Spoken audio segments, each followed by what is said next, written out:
The hospital bed in the Stanford Medical Center Oncology Wing held a man worth $3.2 billion who was dying from something money couldn't fix.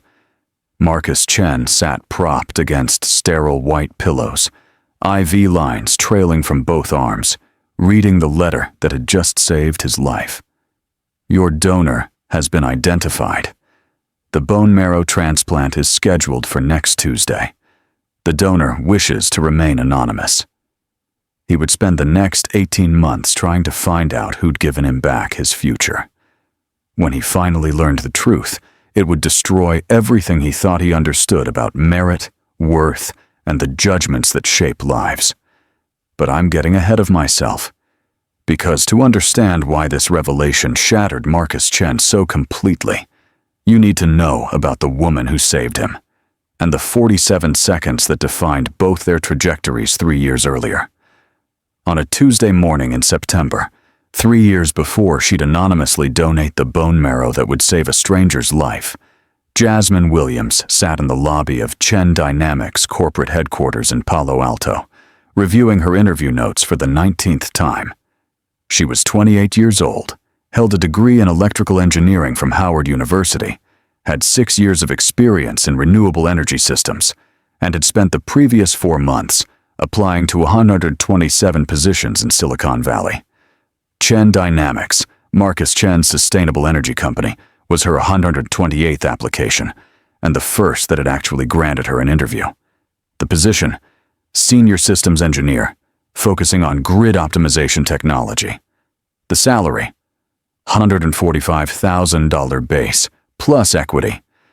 The competition, probably 50 other candidates with Stanford and MIT credentials, venture capital connections, and LinkedIn networks that looked like Silicon Valley family trees.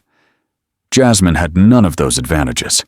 What she had was brilliance that had never been properly resourced, innovations she'd developed in under-equipped laboratories, and a portfolio of solutions to problems that companies like Chen Dynamics were paying millions to solve. She'd worked for 6 years at a small renewable energy startup in Atlanta that had been perpetually 3 months from bankruptcy. She'd stretched inadequate budgets into functional prototypes, turned failing systems into viable products, and generated 3 patents that the company had sold when they'd finally collapsed. She'd gotten exactly $4,000 as her share of those patent sales, while the executives who'd contributed nothing technical walked away with 6 figures each. But she was here now, in Silicon Valley, in the gleaming lobby of a billion-dollar company, with a real chance at a position that could change her trajectory. She'd studied Chen Dynamics obsessively, their projects, their philosophy, their technical challenges. She knew their grid systems better than some of their employees. She had solutions to problems they didn't even know they had yet. The receptionist called her name. "Ms. Williams, Mr. Chen will see you now." Marcus Chen's office occupied the corner of the 5th floor, with floor-to-ceiling windows overlooking the Palo Alto skyline. He was 41 years old, Stanford MBA, former Goldman Sachs analyst, had built Chen Dynamics from a $2 million seed investment into a $400 million company in 7 years. He'd made his fortune by being smart, ruthless, and exceptionally good at pattern recognition. He could evaluate a business opportunity in minutes, identify weak points in systems instantly, and determine whether someone would be an asset or liability to his company within the first few minutes of conversation. It was this skill, this confidence in his ability to assess value quickly, that made what happened next so catastrophic. Jasmine walked into his office at 10:13 a.m. Marcus looked up from his computer, made eye contact, glanced at her resume on his desk, and made a decision that would later haunt him. She wasn't what he was expecting. His internal recruiter had forwarded her application with a note. Non-traditional candidate, but interesting technical background. Worth a conversation?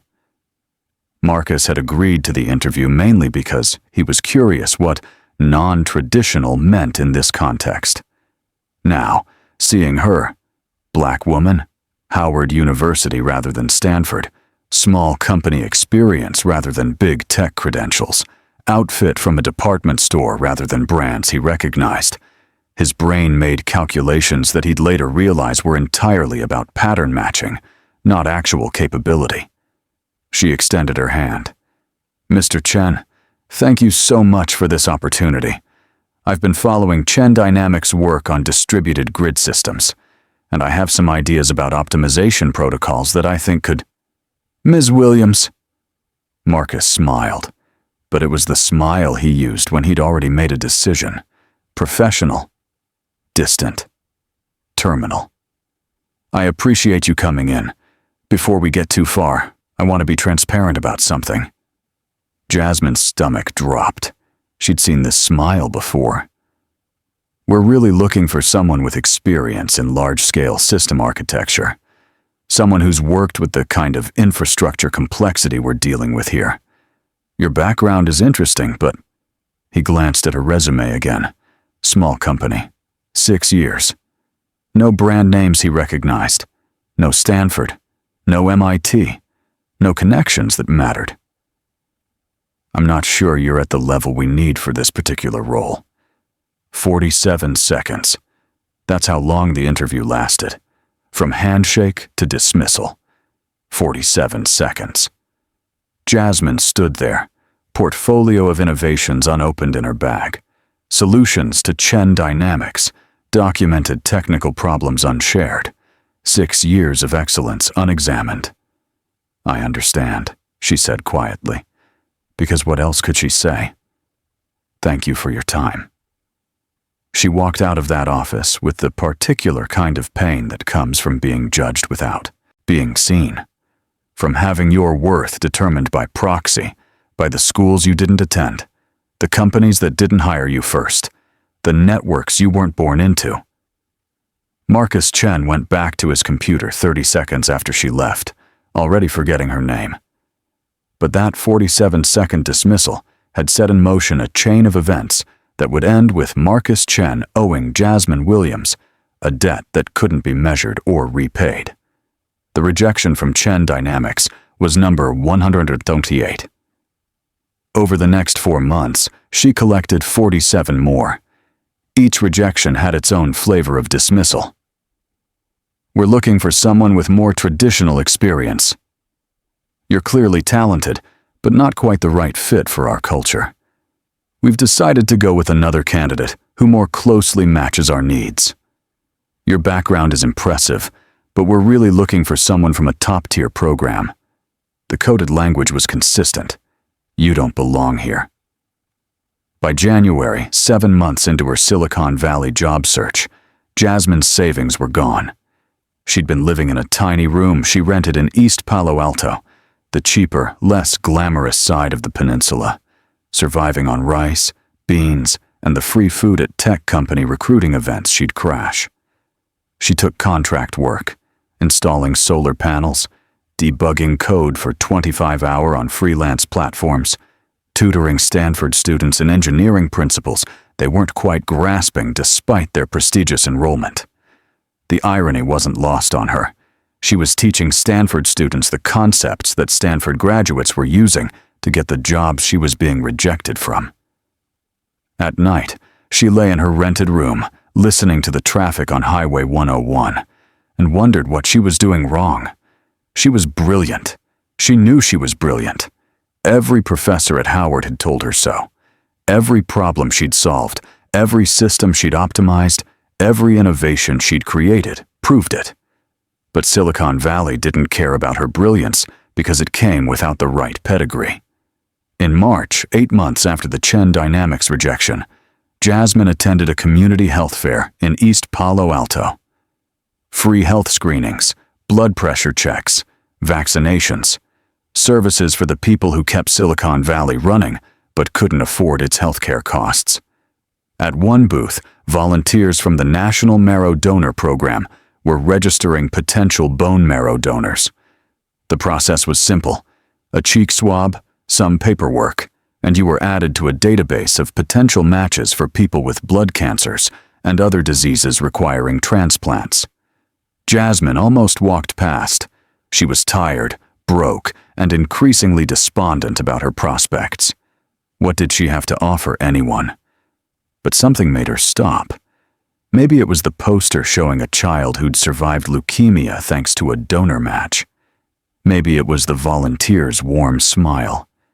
Maybe it was just the stubborn instinct to be useful, even when the world kept telling her she wasn't valuable.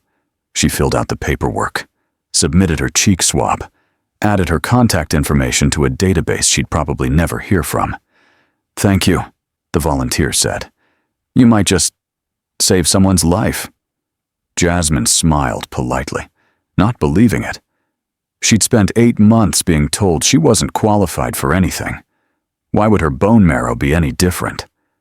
While Jasmine was struggling to survive in the shadow of the industry that kept rejecting her, Marcus Chen was building an empire. Chen Dynamics had just closed a $150 million Series D funding round, valuing the company at $800 million. They'd signed contracts with 3 major utilities, expanded to 14 states, and were finalizing plans for international expansion. Marcus was being profiled in Fast Company, speaking at energy conferences, and advising the Department of Energy on grid modernization strategies. He worked 80-hour weeks, traveled constantly, and measured his success in funding rounds, market share, and the growing valuation that would make him a billionaire when Chen Dynamics eventually went public. He didn't remember Jasmine Williams, didn't remember the 47-second interview, didn't think about the 127 other people he'd dismissed that year with similar efficiency. Why would he? He was building something important. He didn't have time for candidates who didn't meet his standards. The fatigue started in July. He assumed it was exhaustion, the result of too much travel, too many 16-hour days, too little sleep. But when the exhaustion persisted, accompanied by night sweats and unexplained bruising, his doctor ordered tests. The diagnosis came on a Tuesday: acute myeloid leukemia, aggressive subtype. Without treatment, life expectancy, 4 to 6 months. With aggressive chemotherapy, maybe 2 years. With a bone marrow transplant from a matched donor, possible remission, potential cure. Marcus Chen, who'd spent his entire adult life believing that intelligence, money, and ruthless efficiency could solve any problem, suddenly faced something that didn't care about his resume. Finding a bone marrow match isn't like finding a kidney donor.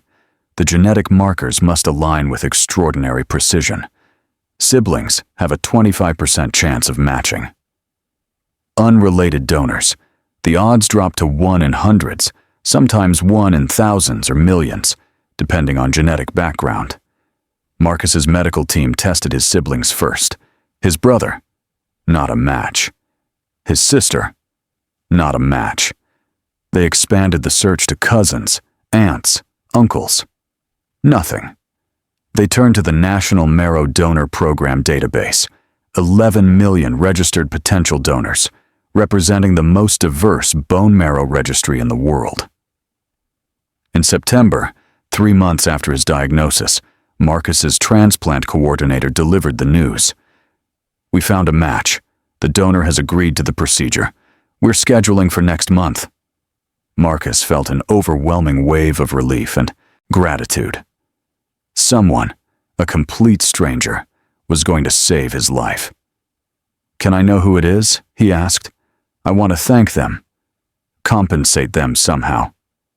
"The donor has requested anonymity," his coordinator said. "That's not uncommon. The registry has protocols protecting donor privacy. You'll be able to send them an anonymous letter through the registry, but direct contact isn't permitted without mutual consent." Marcus didn't like it. He was a man accustomed to solving problems directly, to controlling variables. But he didn't have a choice. Someone he'd never met was giving him a second chance at life, and he'd never even know their name. Jasmine received the call in August, 13 months after she'd registered at the community health fair. "Ms. Williams, this is the National Marrow Donor Program. You've come up as a potential match for a patient in need of a bone marrow transplant. Would you be willing to proceed with additional testing? Jasmine was stunned. After a year of being told she wasn't qualified for anything, wasn't good enough, wasn't the right fit, suddenly her cells, her genetic code, her physical body was exactly what someone needed to survive. Yes, she said without hesitation. Absolutely yes. The additional testing confirmed it. She was a 10-10 match, essentially perfect genetic compatibility. The odds of this particular match were astronomically small. The patient and donor had to share extraordinarily specific genetic markers. The transplant coordinator explained the process. Bone marrow donation required either a surgical procedure under anesthesia or a less invasive process called peripheral blood stem cell donation, which involved injections to boost stem cell production, followed by extraction through IV lines. They'd compensate her travel expenses and medical costs, but the donation itself was voluntary. "Can I know who I'm donating to?" Jasmine asked. "The recipient has requested anonymity, as is their right. You can send letters through the registry, but direct contact isn't permitted for at least 1 year after the transplant. After that, both parties would need to consent." Jasmine didn't hesitate. "I'll do it. When do you need me?" But what Jasmine didn't know, what neither of them knew, was that the medical database had connected two people whose paths had already crossed in the worst possible way. The procedure was scheduled for October. Jasmine flew to the donation center, underwent the 5-day process of stimulation injections, followed by the extraction. It was uncomfortable, occasionally painful, but she focused on one thought. Someone was dying, and she could save them. She lay in the donation room, watching her stem cells being collected through the IV line, and felt something she hadn't felt in the 18 months since moving to Silicon Valley. Valuable. Not because of her degrees or experience or innovations. Not because someone had finally reviewed her resume and seen her worth, but because her existence, her biology, her cells could give someone else a future. She wrote a letter to her anonymous recipient through the registry. "I don't know who you are, but I want you to know that it was an honor to do this. I hope this gives you many more years with the people you love. I hope you get to do all the things you've been planning. I hope you live fully. That's all any of us deserve, the chance to live fully. Wishing you health and happiness. Your donor." Marcus's transplant occurred on October 17th. The actual procedure was anticlimactic. They infused Jasmine's donated stem cells through his IV line while he sat in a hospital bed, a process that took about an hour. But the real challenge came after, waiting to see if his body would accept the foreign cells, if they'd engraft and begin producing healthy blood cells, if he'd developed graft versus host disease, if the cancer would return. He spent 3 weeks in isolation at Stanford Medical Center, his immune system essentially non-existent, while the donated cells took hold. His company ran without him. His board grew nervous. His competitors saw opportunity. But gradually, miraculously, the donated cells began working. His blood counts improved. The cancer markers disappeared. By January, 3 months post-transplant, his doctors used the word they'd been afraid to offer: remission. Marcus Chen had been given a second life by a stranger whose identity he'd never know. The gratitude was overwhelming. He found himself thinking about this anonymous donor constantly. Who were they? Why had they agreed to go through a painful procedure for someone they'd never met? What kind of person volunteers to save a stranger's life? He wrote letters through the registry. "I don't know how to thank you adequately. You've given me my life back. You've given me the chance to see my children grow up, to finish the work I've started, to live the years I thought I'd lost. I'm a wealthy man, and I'd give everything I have to repay you. If you ever need anything at all, please tell me. You've given me the most valuable gift imaginable. I am forever in your debt." The registry forwarded the letters. Both donors and recipients could exchange anonymous correspondence for the first year, with the option to reveal identities and meet after that if both parties agreed. Jasmine received Marcus's letters, but never responded, not because she didn't care, but because she didn't know what to say. She'd done what any decent person would do. She didn't need gratitude or compensation. She certainly didn't need anything from this stranger who could apparently give everything to repay a debt. She had her own problems. She'd finally given up on Silicon Valley in December. 19 months of rejection had broken something essential. She'd moved back to Atlanta, taken a position at a small engineering firm for $68,000 a year, a salary that would have seemed insulting a year ago, but now felt like stability. She was rebuilding her life, trying to forget the Silicon Valley dream that had consumed and rejected her. But the universe had different plans, because 18 months after the transplant, the anonymity would crack, and both their worlds would implode. By late 2023, 2 years after his transplant, Marcus Chen had fully recovered, and Chen Dynamics had gone public. The IPO valued the company at $3.4 billion. Marcus's personal stake, $2.1 billion. Forbes ran a profile, From Death's Door to Billionaire, Marcus Chen's remarkable comeback. The article detailed his leukemia diagnosis, the miraculous bone marrow match, his recovery, and the company's explosive growth. There were photos of Marcus at the closing bell of the NASDAQ, quotes about second chances and living with purpose, mentions of his anonymous donor who'd saved his life. "I think about my donor every day," Marcus told the interviewer. "Whoever they are, they gave me everything. I've started a foundation in their honor, the Second Chance Foundation, funding bone marrow registry drives and supporting transplant patients. It's the least I can do." The article went viral. Marcus Chen became a feel-good story. The billionaire who'd survived cancer, who was using his wealth for good, who publicly acknowledged his debt to an anonymous hero. What the article didn't mention was that Marcus had been obsessively trying to identify his donor for 18 months. The National Marrow Donor Program's anonymity protocols were strict for good reason: to protect donors from pressure, from requests for future donations, from patients who might become inappropriately attached. But Marcus was not a man who accepted barriers easily. He'd hired private investigators, had his legal team explore every possible angle, offered to donate $10 million to the registry if they'd facilitate contact. All of it failed. The protocols were designed to prevent exactly this kind of breach, even from billionaires.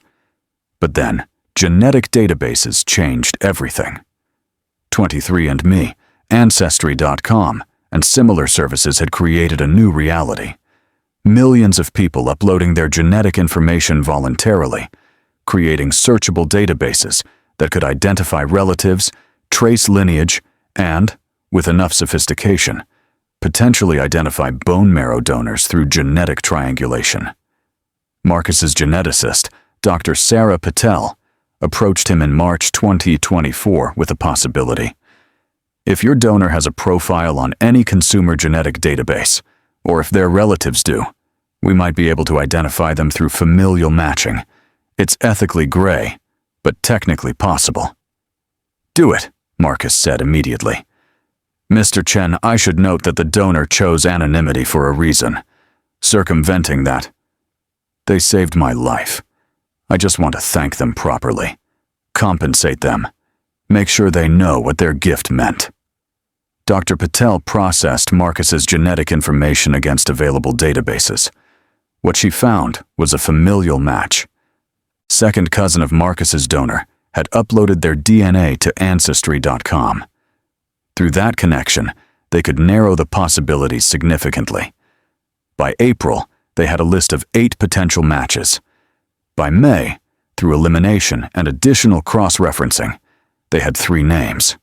One of them was Jasmine Williams, Marcus's assistant, a thorough woman named Patricia, who'd been with him for 6 years, did what she always did: compiled comprehensive background files on people of interest. The file on Jasmine Williams landed on Marcus's desk on May 23, 2024. Jasmine Marie Williams, 30 years old, electrical engineer, Howard University BS. 2018, currently employed at Southeast Energy Solutions in Atlanta, GA. Previous employment, Renewable Innovations Inc. 2018-21-22. Company defunct. 3 patents in grid optimization technology. Registered with National Marrow Donor Program, March 2022. The timeline made sense. Donation in October 2022. Registration the previous March. The genetic markers matched. The dates aligned.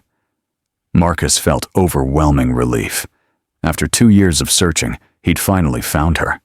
He could thank her properly, compensate her, maybe offer her a job and then he saw the next page in the file. Application history. Applied to Chen Dynamics, September 2021. Senior Systems Engineer position. Application forwarded to Marcus Chen for interview. Interview conducted 10:13 a.m., September 14, 2021. Duration? Approx 1 minute. Result: not hired. The world stopped. Marcus remembered that morning vaguely. He'd done dozens of interviews that month, but Patricia had attached the interview notes he dictated afterward. Williams, Jasmine, Howard grad, small company background, not the caliber we're looking for. Limited to 1 minute. Clearly not a fit for our senior role. Pattern recognition. Wrong credentials. Wrong experience tier.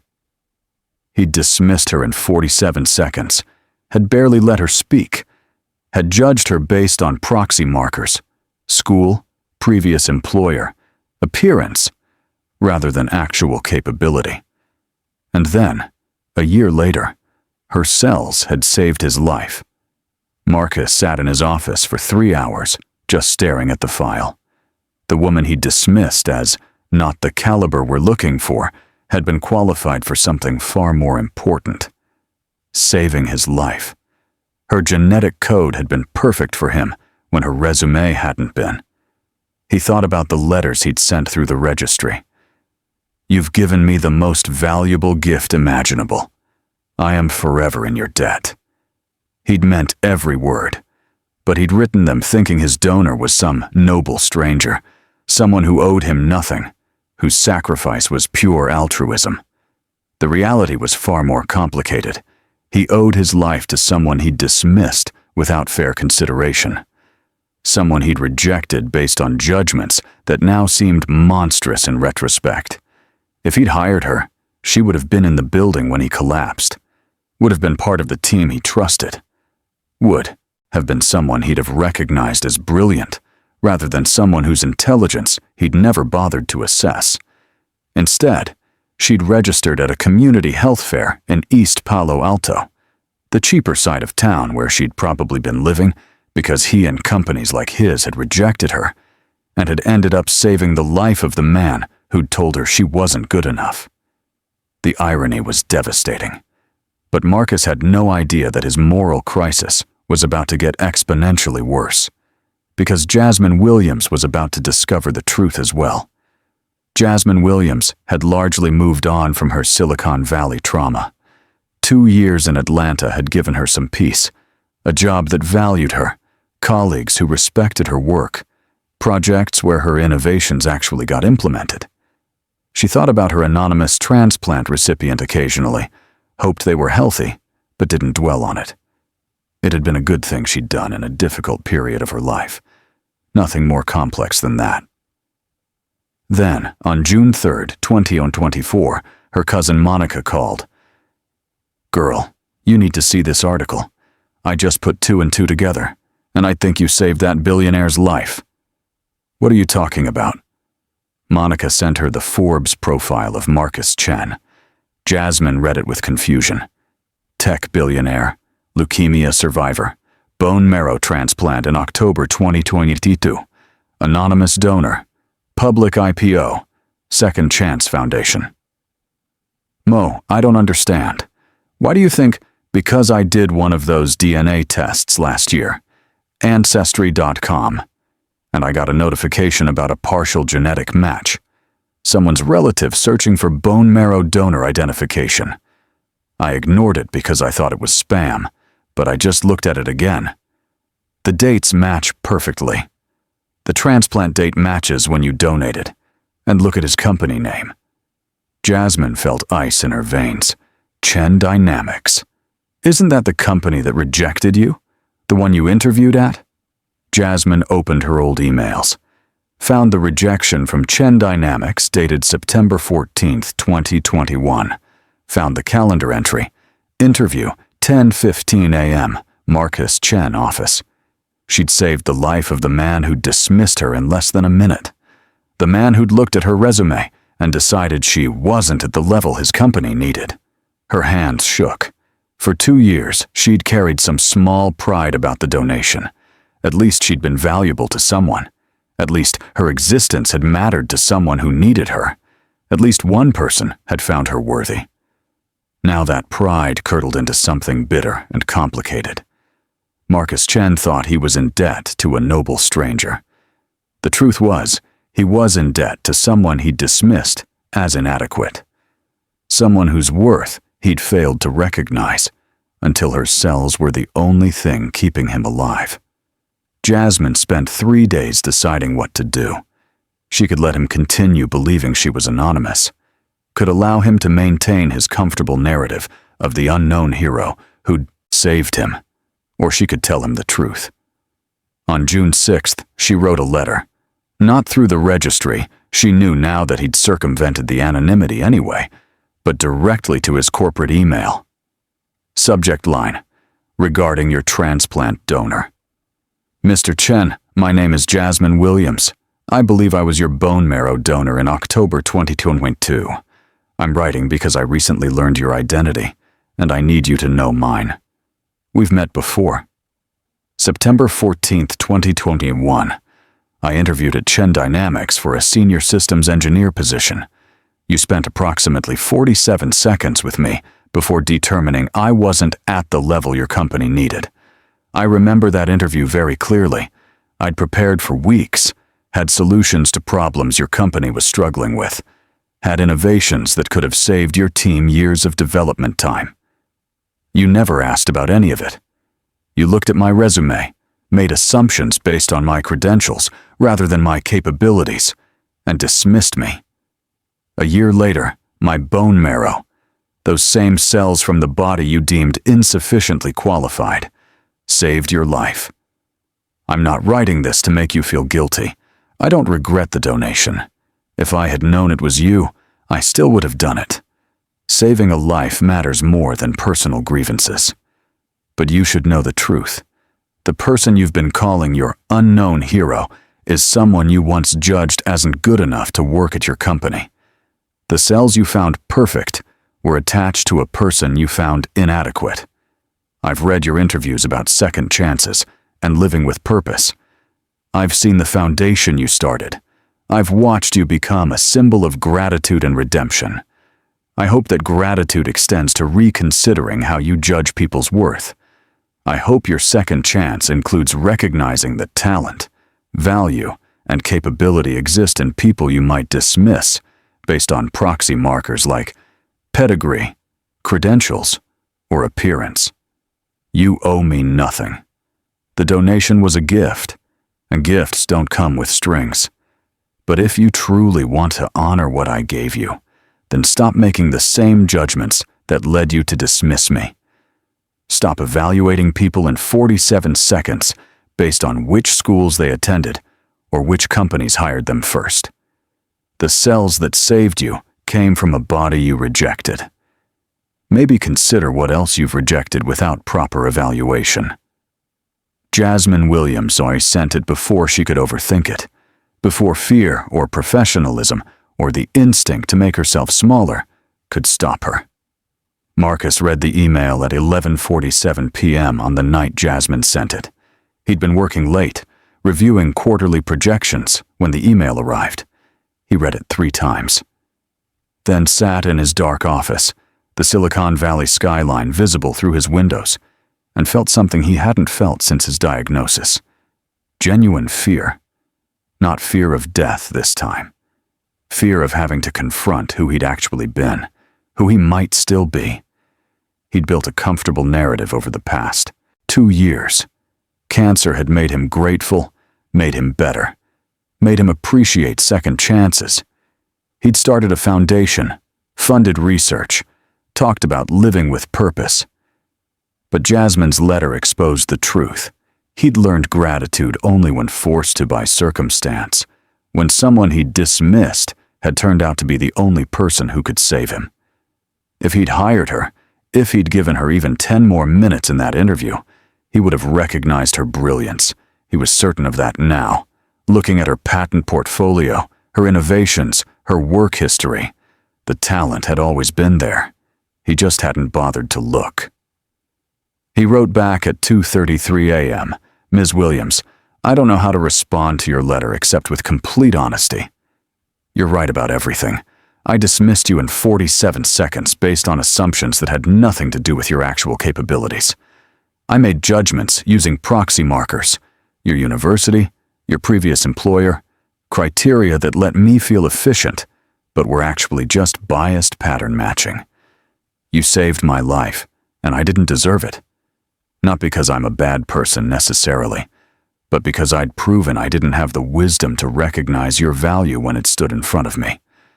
I've been telling myself for 2 years that cancer taught me to appreciate life, to be grateful, to live with purpose. But your letter makes me realize I learned nothing deeper than gratitude for my own survival. I didn't question the systems that led me to dismiss you.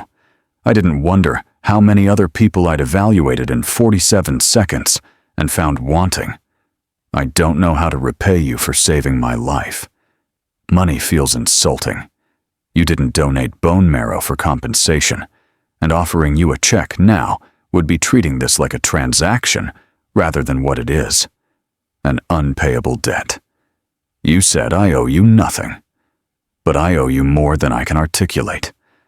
I owe you my life, yes, but I also owe you the reckoning you forced with your letter, the confrontation with my own blindness, the recognition that the judgments I've made casually have consequences I never had to see. If you're willing, I'd like to meet, not to offer compensation or make excuses, just to sit across from you and acknowledge what you've given me and what I failed to give you, the basic respect of fair consideration. If you prefer not to meet, I understand. You've already given me far more than I deserved. With profound gratitude and deep regret, Marcus Chen." They met on June 15th at a coffee shop in Atlanta. Neutral territory, Jasmine City, her choice of location. Marcus flew in specifically for the meeting, canceling board meetings and investor calls. He arrived 15 minutes early and waited, nervous in a way he hadn't been since his first venture capital pitch. Jasmine walked in at exactly 2:00 p.m. She'd chosen not to dress up, jeans and a simple blouse, because she wasn't trying to impress him anymore. That ship had sailed 3 years ago. They sat, across from each other in a corner booth, coffee between them, and for a long moment neither spoke. Finally, Marcus said, "Thank you for agreeing to meet. I almost didn't. I wouldn't have blamed you." Jasmine studied him. He looked different than she remembered. Thinner, older, with the particular vulnerability of someone who'd survived something terrible. But his eyes were the same, sharp, evaluating, constantly calculating. "Why did you want to meet?" Jasmine asked. "Because an email isn't adequate. Because I needed to sit across from you and say this to your face. I was wrong about you. Completely, absolutely wrong. And that wrongness had nothing to do with you and everything to do with me. You made a judgment in 47 seconds. I did. And I've replayed those 47 seconds probably 1,000 times since reading your letter. I looked at your resume, made assumptions about what Howard versus Stanford meant, what a small company versus a big one meant, what your appearance versus my expectations meant. I thought I was being efficient. I was actually just being biased. Jasmine's jaw tightened. Do you know how many times I got that reaction? How many companies made the same judgment? I was brilliant, Marcus. I am brilliant. I had solutions to problems your company was paying consultants 6 figures to solve. But nobody would look long enough to see it. I know. I've reviewed your work since. Your patents, your projects, the systems you built at your previous company. You weren't just qualified for the position I was hiring for. You were overqualified. You would have been one of the best engineers on my team. But you couldn't see it in 47 seconds. No, because I wasn't looking at you.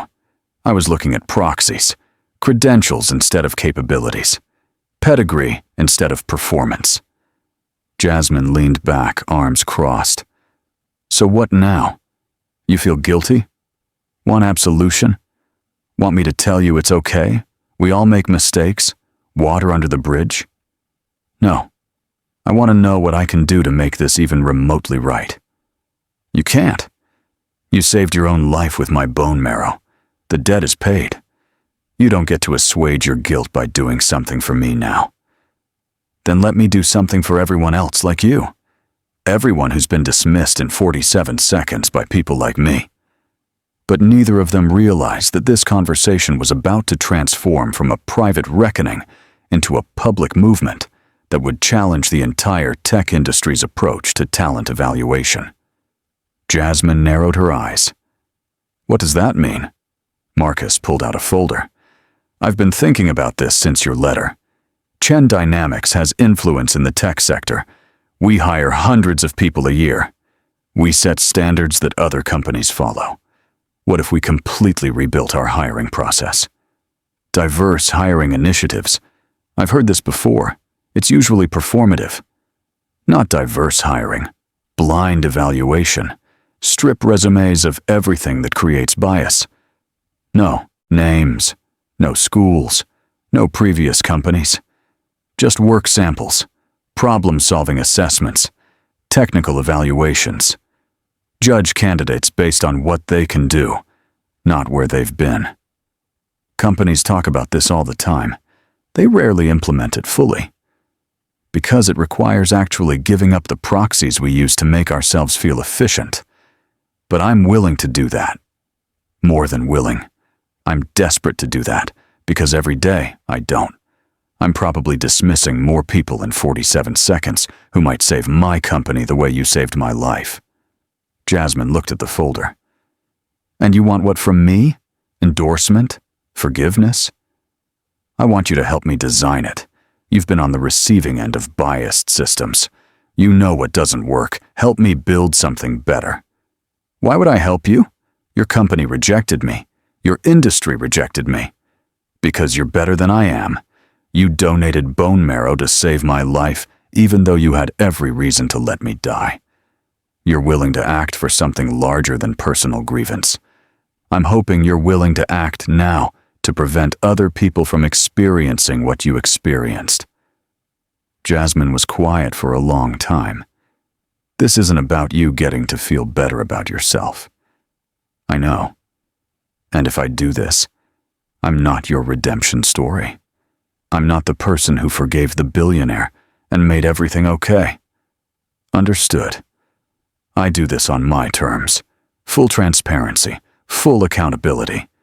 And if you backslide into the same patterns, I expose everything publicly. Agreed. Jasmine took a breath. Then show me what you have. What started as a private meeting between donor and recipient became a complete overhaul of Chen Dynamics' entire talent acquisition system. Jasmine took a leave of absence from her Atlanta job to consult on the project. Not as a favor to Marcus, but because she'd been waiting 3 years for someone with resources to take this seriously. They called it the Merit First Initiative, and the principles were radical. Phase 1, complete anonymization. All resumes stripped of identifying information. No names, no photographs, no universities, no previous employers. Replaced with work samples, problem-solving assessments, and technical evaluations. Candidates identified only by numerical codes during initial screening.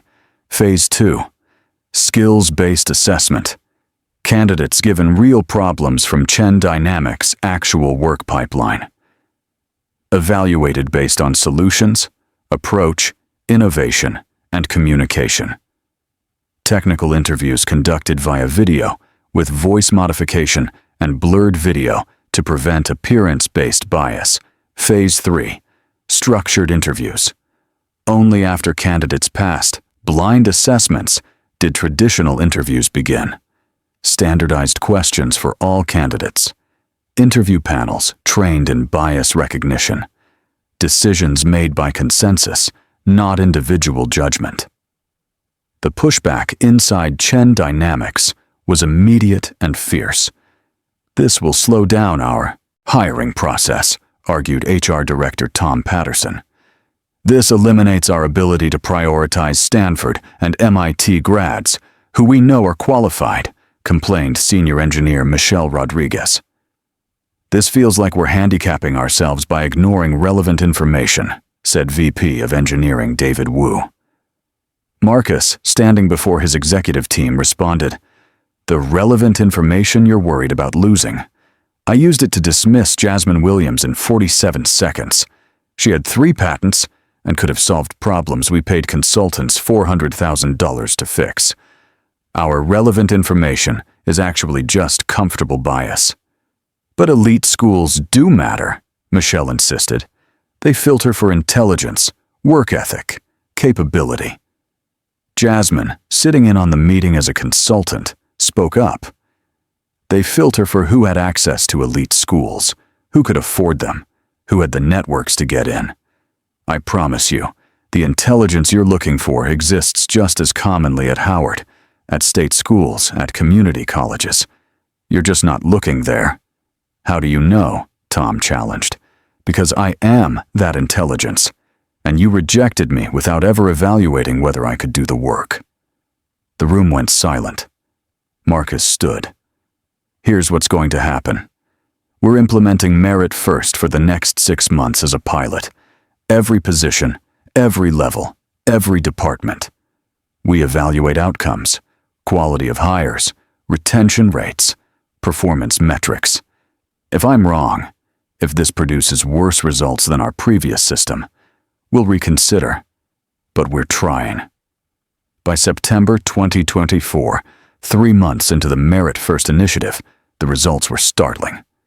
Demographics of new hires.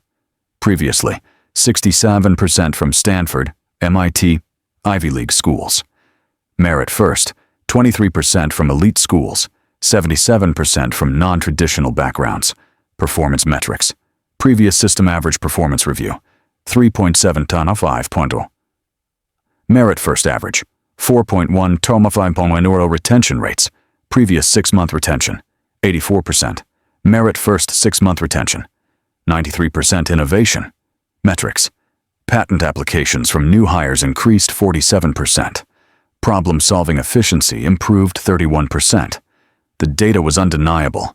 Removing bias identifiers improved hiring quality. But the real revelations came from individual cases. Case study. Candidate 4 solved a grid optimization problem that had stumped Chen Dynamics' team for 8 months. Proposed an elegant solution that would save the company an estimated $3 million annually. Was offered a senior position at $175,000. When identity was revealed, Roberto Morales, community college graduate, had been working as a maintenance electrician for a utility company, teaching himself advanced engineering through YouTube videos and library books. Previous system. His resume would have been filtered out by HR before Marcus ever saw it. Case study. Candidate Dudorant C293 designed a machine learning algorithm that improved their energy prediction models by 34%. Technical interview was described as the most sophisticated understanding of grid behavior we've seen from any candidate this year. Identity revealed. Amara Okonkwo had graduated from a Nigerian university, been working in a solar panel installation company, couldn't get interviews anywhere, despite having published 2 peer-reviewed papers, on renewable energy systems. Previous system, automatically rejected because her degree wasn't from an accredited U.S. institution. Case study, candidate B612 created a user interface design for their customer portal that tested 67% better with users than their current system. Solved a problem that a team of designers had been struggling with for months. Identity revealed, Marcus Liu had dropped out of college to care for his sick mother, been freelancing in design work, was told repeatedly he was unqualified, without a degree. Previous system, never would have made it past the initial screening. In October 2024, Chen Dynamics went public with the Merit First Initiative results. Marcus posted a detailed explanation on LinkedIn, including the full story. 1 year ago, I discovered that my bone marrow donor, the person who saved my life, was someone I'd rejected for a job in 47 seconds, without fair evaluation.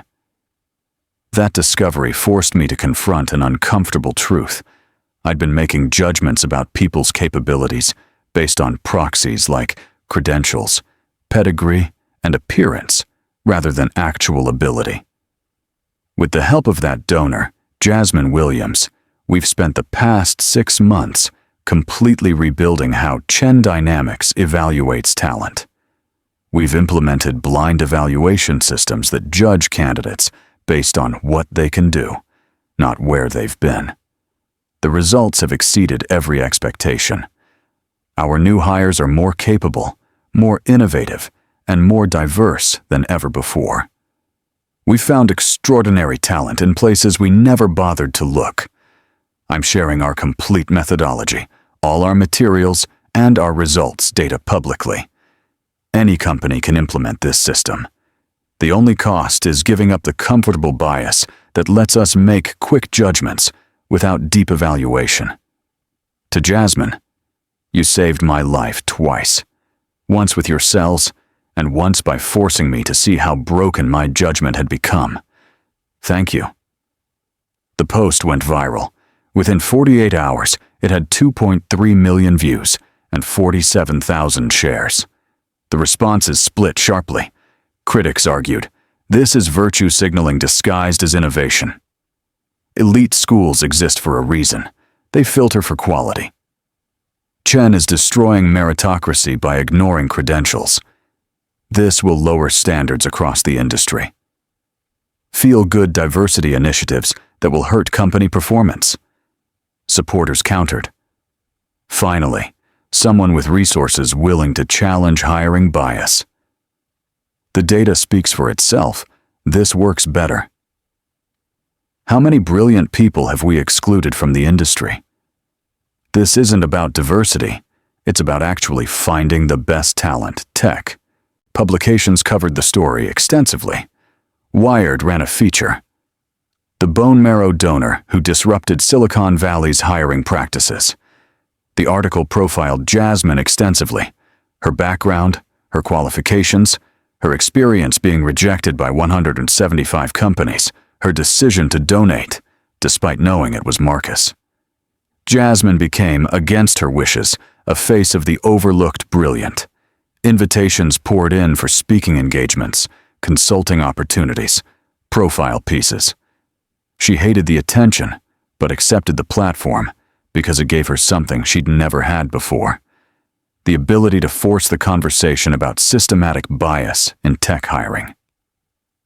By December 2024, 18 months after Marcus's discovery, 43 tech companies had implemented versions of the Merit First system.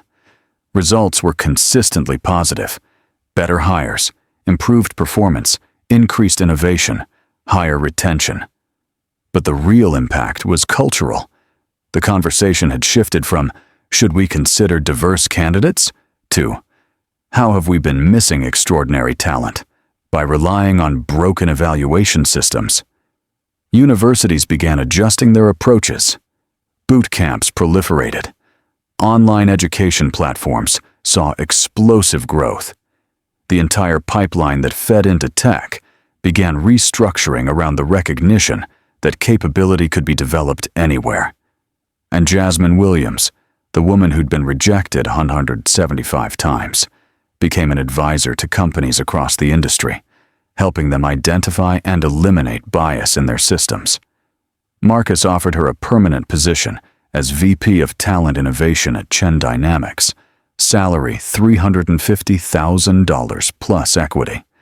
She negotiated for 8 months before accepting, not because she didn't want the role, but because she refused to be tokenized, to be the diversity hire that made the billionaire feel better. She accepted only when Marcus agreed to conditions: full autonomy, direct board access, public accountability for bias metrics, and her own budget to fund similar initiatives at other companies. But even as the public celebrated this transformation story, the private reality was more complicated, because debt, gratitude, and power create dynamics that resist simple resolution. In June 2026, 3.5 years after Jasmine's bone marrow had saved Marcus's life, they sat across from each other in a Chen Dynamics conference room, arguing about promotion criteria for senior leadership. "You're still using graduate degrees as a tiebreaker," Jasmine said, pointing at the spreadsheet. "That reintroduces the bias we eliminated." "It's one factor among 12, Marcus argued, "and it's relevant. Advanced education indicates commitment, depth of knowledge. It indicates who could afford graduate school, who had the networks and resources to pursue it. You're doing it again. I'm trying to balance idealism with practical evaluation. No, you're trying to make yourself comfortable by reverting to familiar proxies." This was their dynamic, now.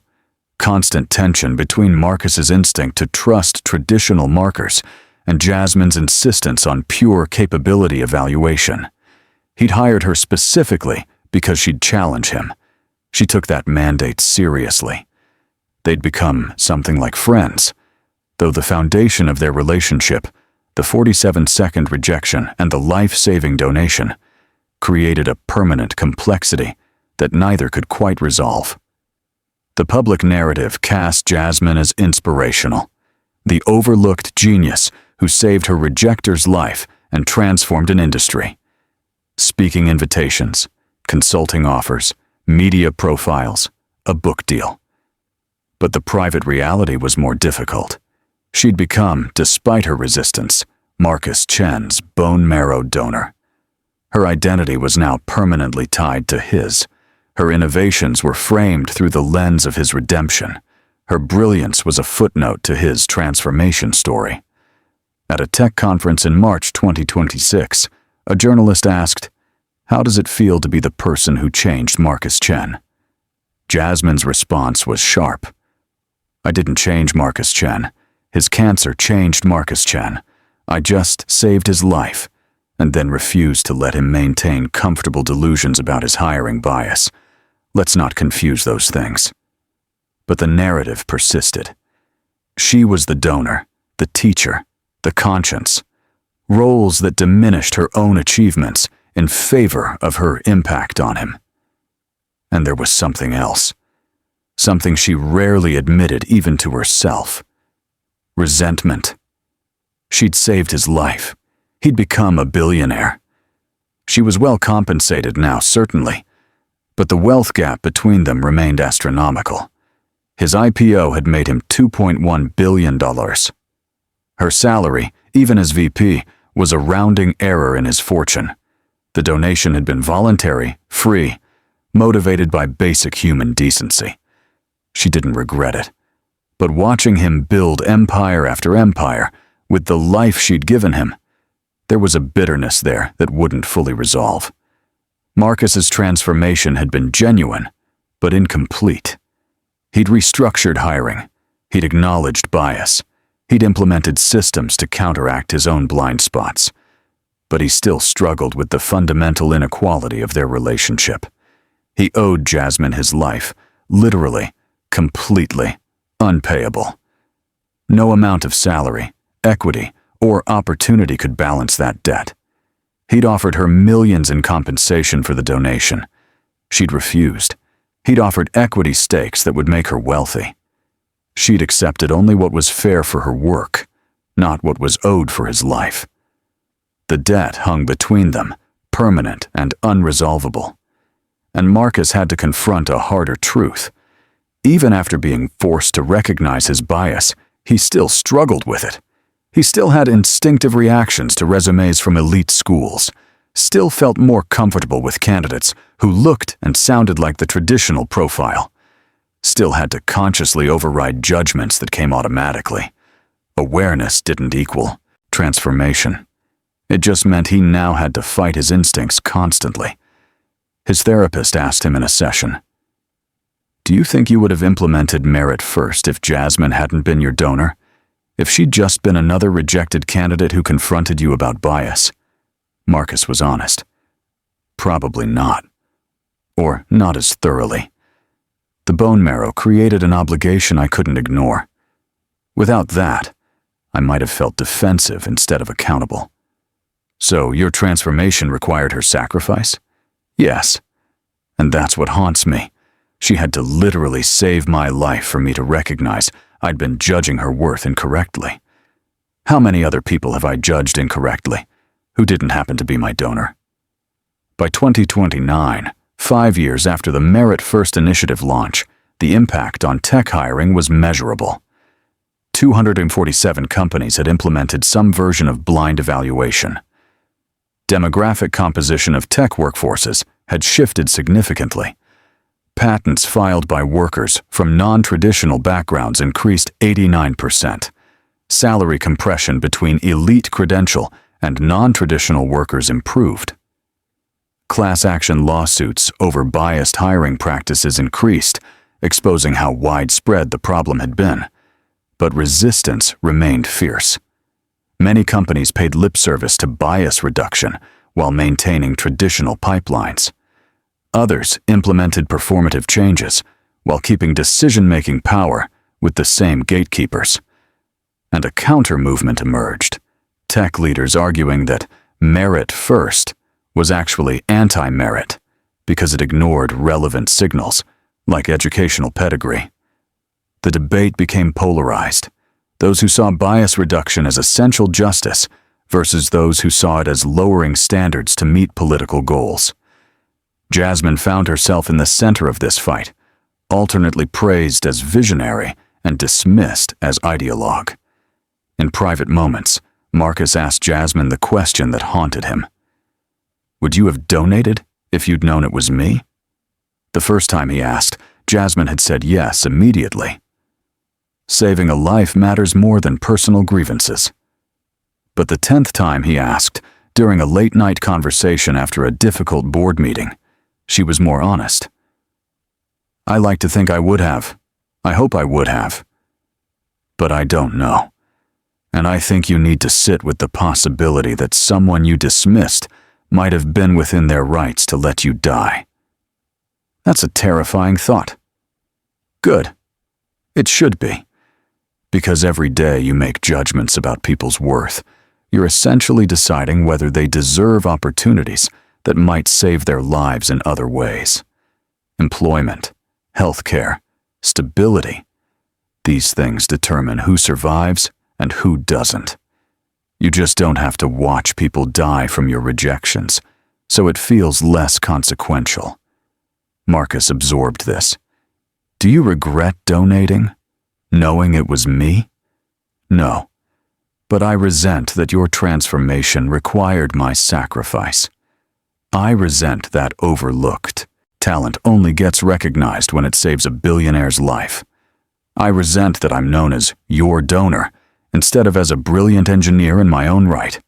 I resent that the system is still broken even after everything we've done. Can you forgive me for the 47 seconds?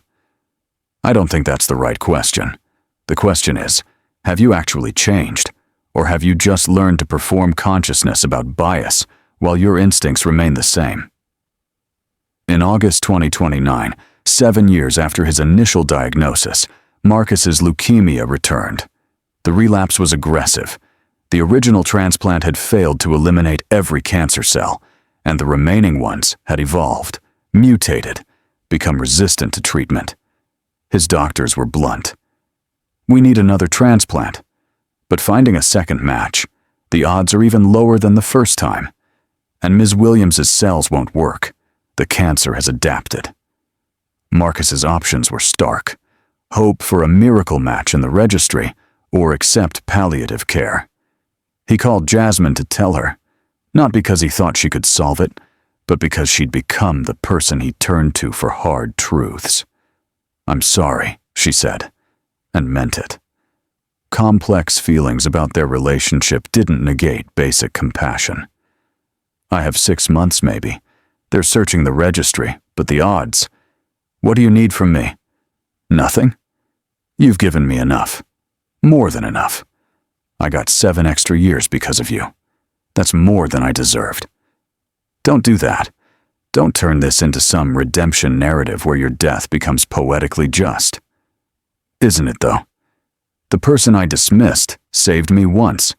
Why should I get saved twice? Because everyone deserves medical care regardless of whether they've been an asshole in the past.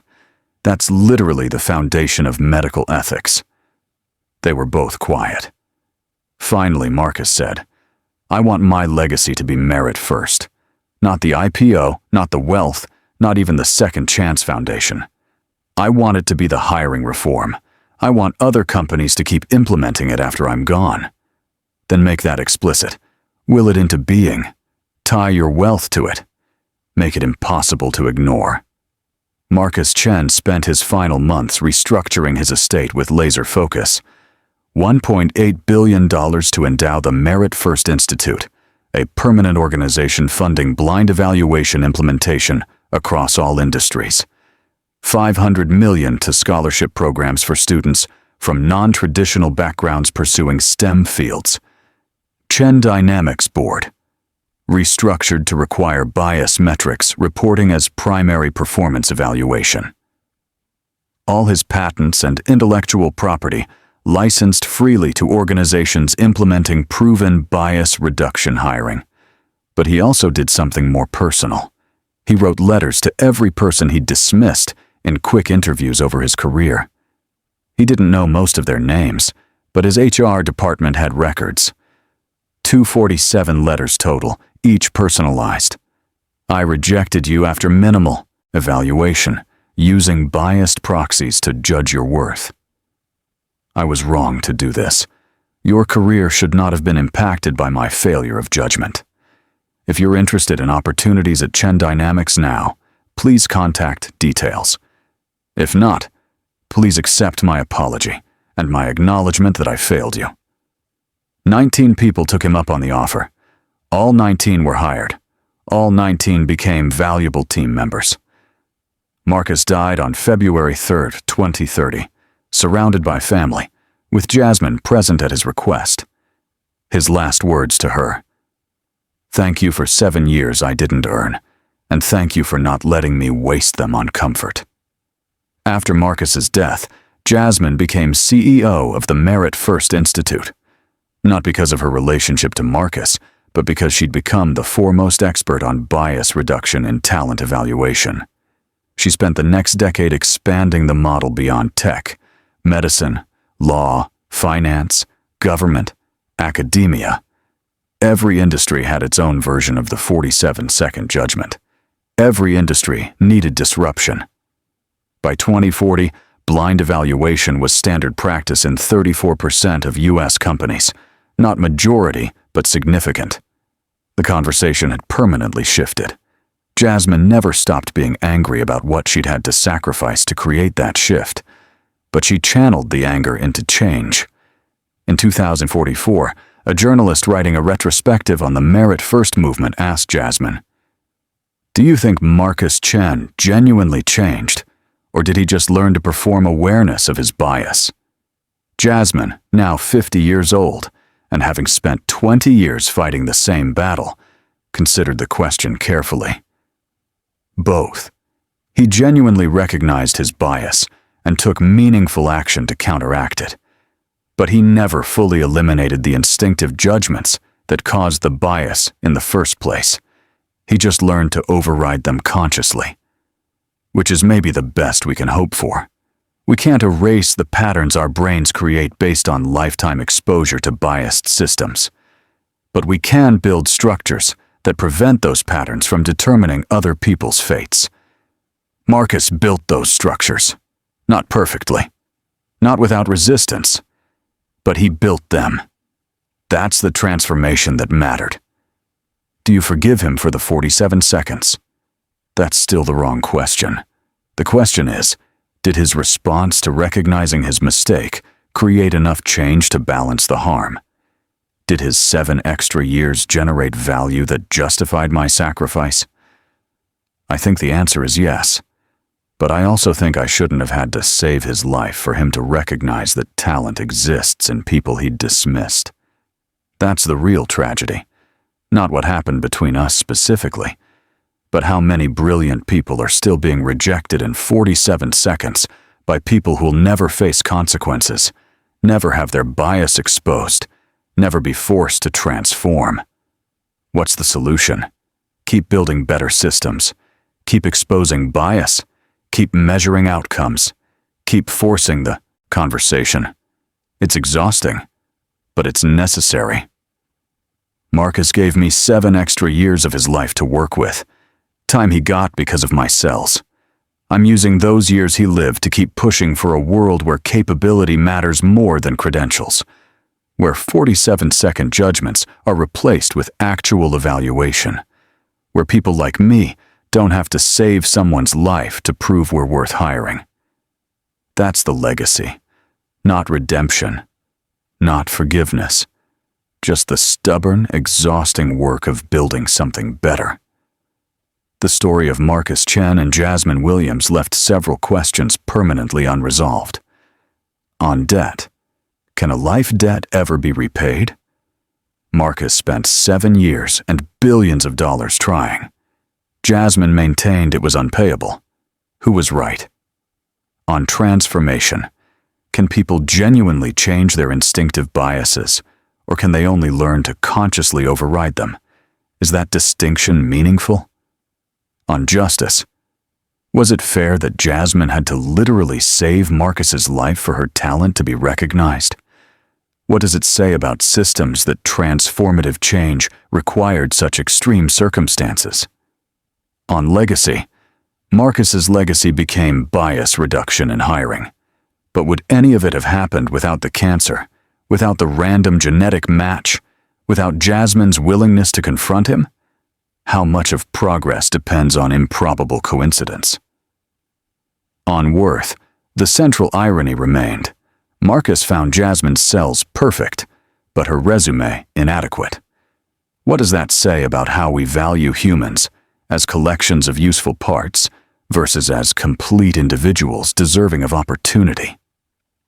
20 years after Jasmine's donation, the National Marrow Donor Program Registry had grown to 30 million potential donors. Matching algorithms had improved. Survival rates had increased. But anonymity protocols remained strict, protecting donors from pressure and patients from disappointment.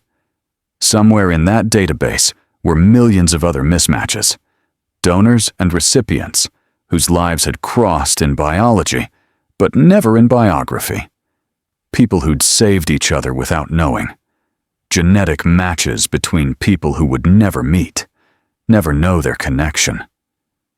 And maybe there were other stories like Marcus and Jasmine's, donors who'd been rejected by the people they saved, whose worth was recognized in cells, but not in credentials. Those stories remained hidden, anonymous, private. But the principle had been exposed.